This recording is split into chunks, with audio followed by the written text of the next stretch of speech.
When your cat curls up on your chest and starts to purr, you feel it. That low, steady vibration, that warmth. And you think she's happy, she loves me, everything is fine. But what if that purr meant something else entirely?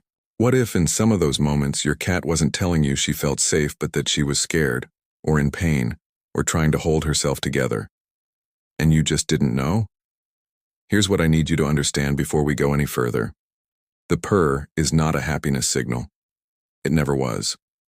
It's something far more complicated than that, and by the end of this you will never hear it the same way again. Point 1. Purring is a self-regulation tool, not an emotion. Let's start at the beginning. Most people assume purring works like a dog's tail wag, a signal pointing outward, meant to communicate feeling to someone else, but that's not what it is. Purring is produced by rapid, rhythmic muscle contractions in the larynx, firing at between 25 and 150 hertz. That's a physical mechanism, and it's one your cat can activate voluntarily, meaning it's not a reflex triggered by joy. It's a tool your cat reaches for when she needs it. Think of it less like a smile and more like deep breathing. You don't only breathe slowly when you're calm, you breathe slowly when you're panicking and trying to come back down. The action and the emotion aren't the same thing. Now think about that. Your cat has a built-in self-soothing system, and she uses it in good moments and bad ones. Point 2. Cats purr when they're in pain. This is the one that stops people cold. Veterinarians have documented purring in cats during labor and injury recovery. Cats at the vet frightened, stressed, physically uncomfortable purr on the examination table. Cats with serious illness purr. Why? Because that rhythmic vibration between 25 and 50 hertz has been shown to promote bone density and tissue repair. Your cat's body may be using the purr as a kind of internal medicine, a way to stay structurally intact under physical stress. So when your cat purrs in your lap, and you've just noticed she hasn't been eating right, or she's been quieter than usual, or something just feels a little off, don't let the purr reassure you. That sound is not always a green light. Sometimes it's the opposite. And here's what most people miss. A sick cat who is purring looks on the surface exactly like a content one. Point 3. Context is the only key. Here's the thing. Purring isn't bad. It isn't good. It's neutral until you read everything around it. A cat purring while kneading a soft blanket with relaxed eyes, slow blinking, a loose body, and an upright tail? That's contentment. That's the version you know. That's real. A cat purring while hunched in a corner with dilated pupils, flattened ears, a tucked tail, and a rigid posture. That purr is distress. Same sound, completely different meaning.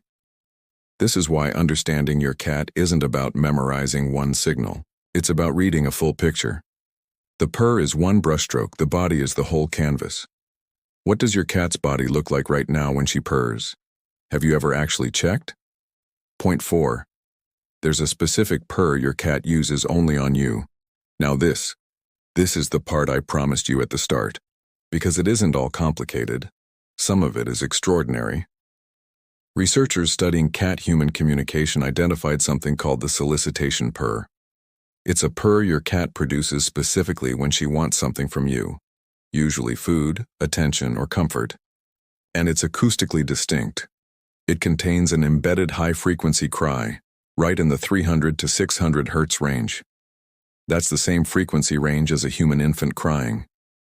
Your cat learned, over thousands of years of coexisting with humans, to hide an urgency signal inside a sound you already find soothing. You can't quite put your finger on why that particular purr feels different, more insistent, more hard to ignore. That's not your imagination. That's your cat being, honestly, a little bit of a genius. So if you've ever felt like you had to get up and feed her even though you weren't ready to, she did that on purpose. You were being gently manipulated by one of the most sophisticated interspecies communication tools in the animal kingdom. If you're finding this useful, by the way, consider subscribing. There's a lot more about cat communication that most owners never hear about, and it changes everything about how you read your cat. Kittens purr from birth, and the reason matters. Kittens begin purring within days of being born. They can't meow and nurse at the same time. The mechanics don't allow it, but they can purr while feeding. So the purr becomes their first conversation with their mother. A continuous signal that says, I'm here, I'm feeding, I'm okay. The mother purrs back. And that exchange, that vibrating, wordless back and forth is the first bond, the first language. When your adult cat purrs with you, she's reaching back into something ancient, something that came before words, before domestication. She's communicating in the oldest way she knows. Does that change how it feels when she does it? It should. You love your cat. That's not the question. The question is whether your cat actually feels it. Because here's what most owners never find out. Cats don't experience love the way we give it. They experience it the way they're wired to receive it. And if you've never learned their language, you could be showing up every day, and your cat is still waiting. Still hoping you'll finally do the one thing that tells them you truly see them. These 6 things take almost no time, but they unlock something most cat owners spend years searching for, without knowing what they're missing. And number 5, most people have never heard of it. But once you do it, your cat will never look at you the same way again. Let's start with the one that happens before you even touch them. 1. Let your cat choose the moment. How do you usually start an interaction with your cat? You walk over, you reach down, you pet them, seems natural. But to your cat, that's not an invitation. That's an ambush. Cats are not passive creatures. Every meaningful interaction they have in the wild begins with a choice they made, not one made for them. When you walk over and immediately initiate contact, you're skipping the most important part of the entire exchange. The moment your cat decides they want you, here's the shift. Walk into the room, sit down nearby, then wait, that's it. Just wait. When your cat walks toward you, sniffs your hand, rubs against your leg, that's the green light. That's your cat saying, I'm choosing this. And a cat who chooses you feels something completely different than a cat who simply tolerates you. Start doing this daily and you'll notice something change within a week. Your cat will begin initiating more, not because they suddenly became affectionate, because you finally gave them the one thing they needed to trust the process, a choice. 2. Mirror their energy exactly. Your cat walks into the room calm and quiet. You immediately light up, call their name, reach for them, and they walk straight past you. That's not rejection, that's a mismatch. Cats communicate through energy as much as action. When you come in loud and eager while your cat is in a slow, settled state, you're speaking a completely different emotional language. To them, that sudden burst of energy reads as unpredictable, and unpredictable means unsafe. The daily habit is simple, but powerful. Before you approach your cat, read the room. If they're calm, be calm. Move slowly. Speak softly. Lower your body. Match the frequency they're already on. When your energy mirrors theirs, something shifts in how they receive you. You stop being the person who disrupts their peace and start being the person who fits inside it. And cats keep coming back to people who feel like peace. 3. Give them a warning before every touch. This one sounds almost too small to matter. It matters enormously.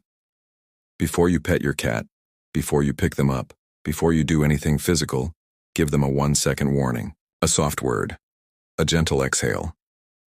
Even just slowing down as you approach. Cats have a nervous system built for survival.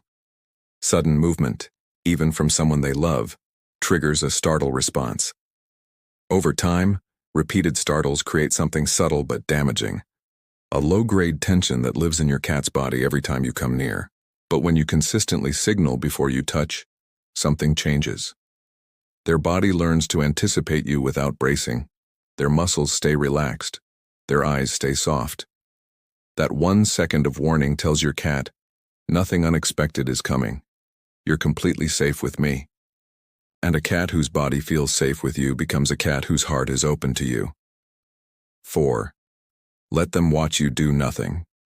This one is going to sound strange, but stay with it.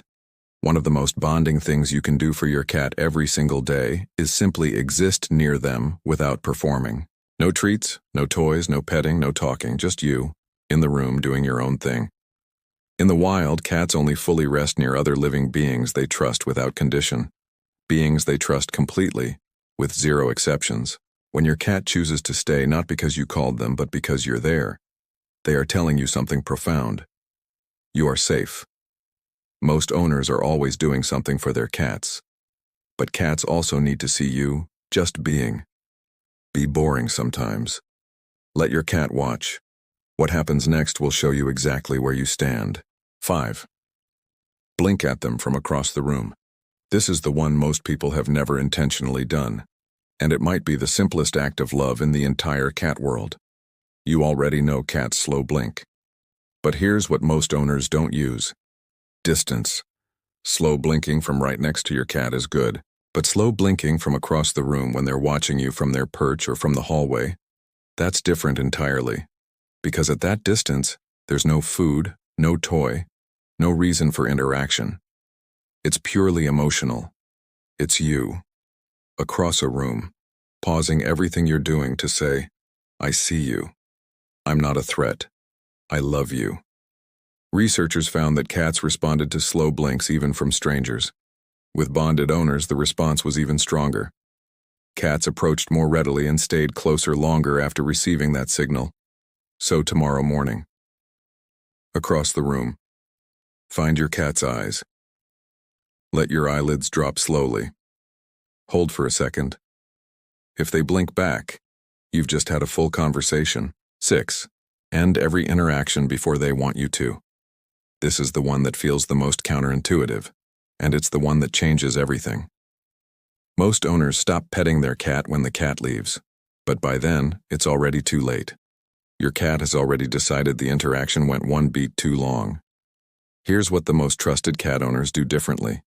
They stop first, right when your cat is still leaning in, right when the purr is at its peak, right when everything feels perfect. You gently withdraw. You pull back softly. You let the moment close while it's still full. What happens in your cat's brain is remarkable. The last moment of every interaction is what gets stored. If you stop when they're still wanting more, they walk away with warmth. End it early. On purpose. Every single time. Within days, you'll notice your cat coming back sooner. Staying longer. Initiating more. Because now you're not just someone who loves them, you're someone who knows when to let go. And that is the rarest thing of all. Your cat has been waiting for these things possibly for years. Not because they're complicated, but because nobody ever told you they mattered. Start with one today. Just one. Because the cat sitting in your home right now isn't withholding love, they're waiting for you to speak their language.